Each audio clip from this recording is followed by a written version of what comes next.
Hello everyone, welcome to Ojaank IAS academy. आज हम एक और मुद्दे पे बात करेंगे जो अभी पिछले कुछ समय से लगातार चर्चा में बना हुआ है, और वो टॉपिक है नो कॉन्फिडेंस मोशन, अविश्वास प्रस्ताव। ठीक है, अविश्वास प्रस्ताव या नो कॉन्फिडेंस मोशन। सो क्यों ये चर्चा में है? क्योंकि विपक्ष अविश्वास प्रस्ताव लेकर आया है वर्तमान सरकार के खिलाफ और चाहता है कि सरकार इस पर चर्चा करे, और फिर ये प्रस्ताव पारित करवाना चाहता है विपक्ष। ठीक है, तो आज हम इसी के बारे में देखते हैं कि अविश्वास प्रस्ताव होता क्या है, किस तरीके से इसे लाया जाता है, क्या आवश्यकता होती है, और यदि यह पारित हो जाता है तो उसका परिणाम क्या होता है। तो इसी मुद्दे पे हम चर्चा करेंगे, इसी चीज़ को हम समझेंगे। तो चलिए शुरू करते हैं अविश्वास प्रस्ताव पे हमारी चर्चा। सबसे पहले हम ये देखें कि अविश्वास प्रस्ताव जो है, इसके से संबंधित संविधान में क्या कोई प्रावधान दिया हुआ है। तो पहला जो प्रोविजन है related with no confidence motion is mention in the constitution itself, that is article 75 clause 3। क्या कहता है ये आर्टिकल? ये आर्टिकल कहता है the council of ministers shall be collectively responsible to the house of the people। ठीक है, मतलब मंत्री परिषद सामूहिक रूप से लोकसभा के प्रति उत्तरदायी होगी। आप समझिएगा इस चीज को, लोकसभा के प्रति, न कि संसद के प्रति। तो हाउस ऑफ द पीपल। सो सामूहिक रूप से मंत्री परिषद किसके प्रति जिम्मेदार होती है? लोकसभा में। यूपीएससी पहले भी ये सवाल पूछ चुका है, कंफ्यूज करने के लिए लोकसभा की जगह पार्लियामेंट शब्द का प्रयोग कर लेता है यूपीएससी, और बच्चे कंफ्यूज हो जाते। तो इस चीज को ध्यान रखिएगा। 75 clause 3 says the council of minister shall be collectively responsible towards the house of the people, Lok Sabha के प्रति उत्तरदायी होगी। साथ ही साथ रूल 198 ऑफ लोकसभा, ठीक है, लोकसभा नियमावली के नियम 198 के अंतर्गत क्या दिया हुआ है? प्रक्रिया दी हुई है नो कॉन्फिडेंस की। ठीक है, नो कॉन्फिडेंस की प्रक्रिया कहाँ दी हुई है अविश्वास प्रस्ताव की? लोकसभा की नियमावली के नियम 198 में। तो कई बार यूपीएससी इस तरह से प्रश्न पूछता है आप लोगों से कि क्या यह प्रस्ताव नियमावली में है या नहीं है। ठीक है, तो अविश्वास प्रस्ताव के बारे में नियम 198 में लिखा हुआ है, किंतु यदि यही सवाल विश्वास प्रस्ताव की बात करें, हम कॉन्फिडेंस मोशन की बात करें, तो confidence motion is not mentioned in any rule book, but no confidence motion it is mentioned in the rule book, rule number 198। ठीक है, सो जैसे कि आप न्यूज़पेपर में पढ़ के समझ ही गए होंगे कि ये विपक्ष लेकर आता है। ठीक है, और क्योंकि मंत्रिपरिषद सामूहिक रूप से लोकसभा के प्रति उत्तरदायी होती है, तो ये प्रस्ताव आएगा किस सदन में? ये प्रस्ताव आएगा आपके लोकसभा में। ठीक है, तो समझ लेते पहले कुछ महत्वपूर्ण बिंदु। अविश्वास प्रस्ताव केवल लोकसभा में ही शुरू और पारित किया जाता है। प्रस्ताव के संबंध में राज्यसभा की कोई भूमिका नहीं है। ना तो अविश्वास प्रस्ताव राज्यसभा में शुरू किया जाएगा, ना उस पर चर्चा होगी, मतदान की बात तो दूर की है।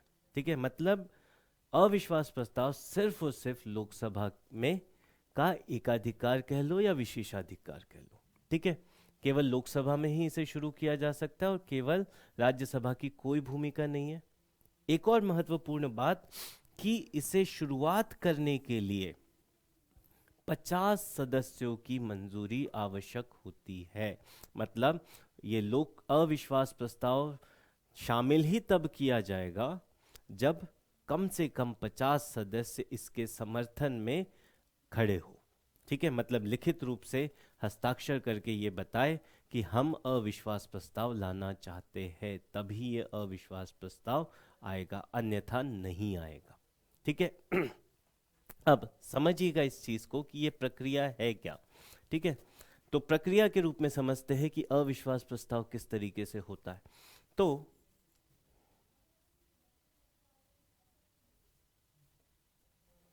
जब बात करें 50 सदस्य, when 50 members will say that they want to bring no confidence motion. ठीक है, वे अविश्वास प्रस्ताव लाना चाहते हैं। ठीक है, अपना ये अविश्वास प्रस्ताव का रिजोल्यूशन किसे देंगे? वो देंगे स्पीकर को। स्पीकर मीन्स लोकसभा अध्यक्ष। ठीक है, लोकसभा अध्यक्ष उस प्रस्ताव की जांच करेगा और यदि सही पाता है तो उसे शामिल करेगा। और जैसे ही यह प्रस्ताव शामिल होता है, ठीक है, सदन में 10 दिवस में चर्चा होना आवश्यक है। मतलब अविश्वास प्रस्ताव पे शामिल होने से 10 दिवस के भीतर चर्चा शुरू हो जानी चाहिए। ठीक है, एक बार जब अविश्वास प्रस्ताव पे चर्चा शुरू हो जाती है तो संसद अपने बाकी सभी कार्य अलग कर देती है और नो कॉन्फिडेंस मोशन या अविश्वास प्रस्ताव पर चर्चा करती है। ठीक है, इस अविश्वास प्रस्ताव की चर्चा के दौरान गवर्नमेंट का कोई भी कार्य, ठीक है, कोई भी कार्य चर्चा में लाया जा सकता है। ठीक है, कोई भी कार्य से तात्पर्य यह है कि वे सभी कार्य जो सरकार ने किए हैं और वो सभी कार्य जो सरकार ने नहीं किए हैं। इंग्लिश में यदि मैं कहूं तो all acts of commission and omission both can be discussed in the discussion during no confidence motion. ठीक है, अब जैसे ही इस पे चर्चा होगी, ठीक है, स्पीकर सभी सदस्यों को उनकी क्षमता अनुरूप, उनके दल के संख्या अनुरूप समय देगा कि वे अपने अपने विचार रख सकते हैं। ठीक है, चर्चा के उपरांत एक विस्तारित चर्चा के बाद इस पे वोटिंग होती है। ठीक है, वोटिंग होती है और यदि इस वोटिंग में ये पास हो जाए, ठीक है, किस मेजॉरिटी से? सिंपल मेजॉरिटी से। यदि ये सिंपल मेजॉरिटी से पास हो गया तो फिर ये माना जाता है कि लोकसभा ने अविश्वास प्रस्ताव पारित कर लिया। ठीक है, और जैसे ही लोकसभा ने अविश्वास प्रस्ताव पारित कर लिया, इसका मतलब ये होता है कि now government has to resign, सरकार को इस्तीफा देना होगा। ठीक है, ये होती है प्रक्रिया अविश्वास प्रस्ताव को पारित कराने की। ठीक है, अब समझिएगा कि जैसे ही अविश्वास प्रस्ताव पारित हो गया, ठीक है, तो क्या होगा?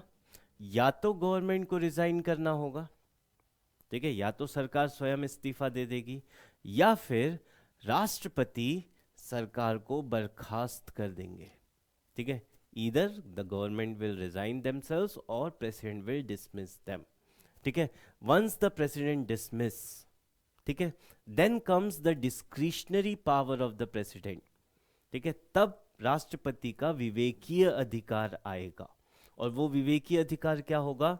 या तो वो अपोजिशन से कहे कि आप सरकार बनाए, या फिर वो लोकसभा को भंग कर दे। अब समझिएगा इस चीज को, थोड़ा सा कॉन्सेप्चुअल है।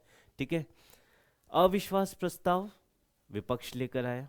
ठीक है, विपक्ष लेकर आने के बाद, ठीक है, उस पर चर्चा हुई और चर्चा होने के बाद अविश्वास प्रस्ताव पारित हो गया। ठीक है, अब क्योंकि अविश्वास प्रस्ताव सरकार के खिलाफ था, मतलब लोकसभा का इस सरकार पे कोई भरोसा नहीं है, तो उस सरकार को इस्तीफा देना होगा। ठीक है, ये हो गया स्टेप 1। ठीक है, अब क्योंकि विपक्ष के पास बहुमत है, इसीलिए वह अविश्वास प्रस्ताव पारित करवाने में सफल हो गई।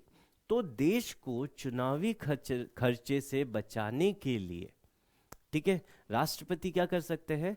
राष्ट्रपति ये कर सकते हैं कि वे विपक्ष से कहे कि आप सरकार बना लीजिए। ठीक है, या फिर यदि राष्ट्रपति को यह लगता है कि विपक्ष भी स्थायी और मजबूत सरकार देने में सक्षम नहीं है, तो फिर राष्ट्रपति लोकसभा का विघटन कर देंगे और लोकसभा का विघटन होने के बाद दोबारा चुनाव करवाए जाएंगे। ठीक है, तो इस तरीके से अविश्वास प्रस्ताव पर चर्चा होती है, अविश्वास प्रस्ताव पारित होता है और यदि पारित होता है तो फिर उसके परिणाम ये होते हैं। अब प्रश्न ये उठता है कि वर्तमान में विपक्ष अविश्वास प्रस्ताव क्यों लेकर आया। तो वर्तमान में विपक्ष अविश्वास प्रस्ताव मणिपुर राज्य में जो हिंसा हो रही है उसको लेकर प्रधानमंत्री और केंद्रीय सरकार की ओर से उनकी राय और मुख्य रूप से प्रधानमंत्री का भाषण चाहती है, इस वजह से वह अविश्वास प्रस्ताव लेकर आई है। ठीक है। और सदन में, लोकसभा में इस पर 8 अगस्त से चर्चा शुरू होगी। ठीक है। तो आप नज़र रखिएगा और देखिएगा कि क्या होता है, किस तरीके से अविश्वास प्रस्ताव पे कार्यप्रणाली कार्य करती है। तो सैद्धांतिक रूप से या फिर संवैधानिक रूप से क्या क्या प्रावधान थे वो मैं समझा चुका हूँ आपको। अब प्रैक्टिकली क्या क्या होगा वो आप 8 अगस्त को देख सकते हैं। Thank you.